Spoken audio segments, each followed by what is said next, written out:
Nëse ndeshja mes Shqipërisë dhe Polonisë do të luajë nesër, me siguri që Shqipëria do ta fitonte këtë takim, që pasi edhe së shortit për kualifikuesit e botrorit, lojtarët tanë kanë marrë zjarr dhe po shënojnë që të gjithë në klubet e tyre, nga Yasir Hasani te Arber Hoxha, por ndeshje shumë të mirë kanë zhvilluar edhe Nedim Bajrami me Armando Brojen, që kanë pasur më pak minuta me skuadrat respektive.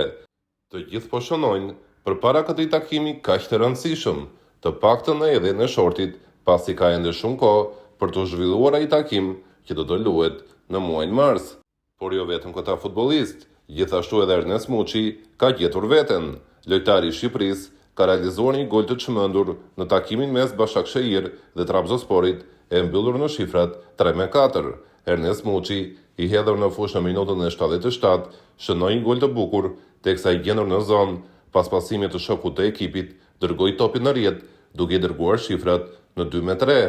Megjithatë, futbollisti shqiptar qëndroi shumë i qetë në festim dhe ishte shumë i përmbajtur, pasi e ndjente veten që nuk ishte bërë mirë në të kaluarën, derisa mbriti minuta e shtesës, ku rezultati ishte 3-3. Ernest Muçi u rikthye si dikur, duke shënuar një gol spektakolar nga distanca për të dërguar shifrat në 3-4.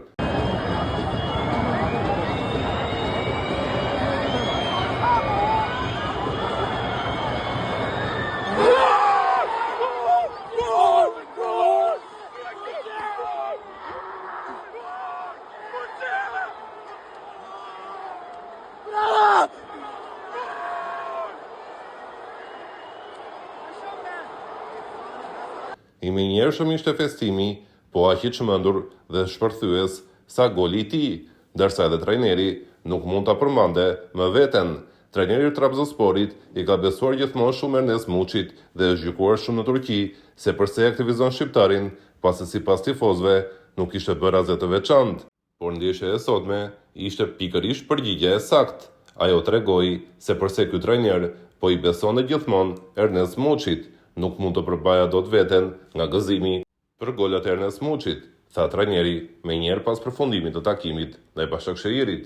Një prej shokëve të ekipit mori fanellën e hequr nga Ernest Muçi, duke e tundur në kamera pas shënimit të golit të 4, ndërsa kënga për shqiptarin vazhdoi të shëntinte edhe në dhomat e zhveshjes, me lojtarët që e bën Ernest Muçin si heroin e tyre kryesor.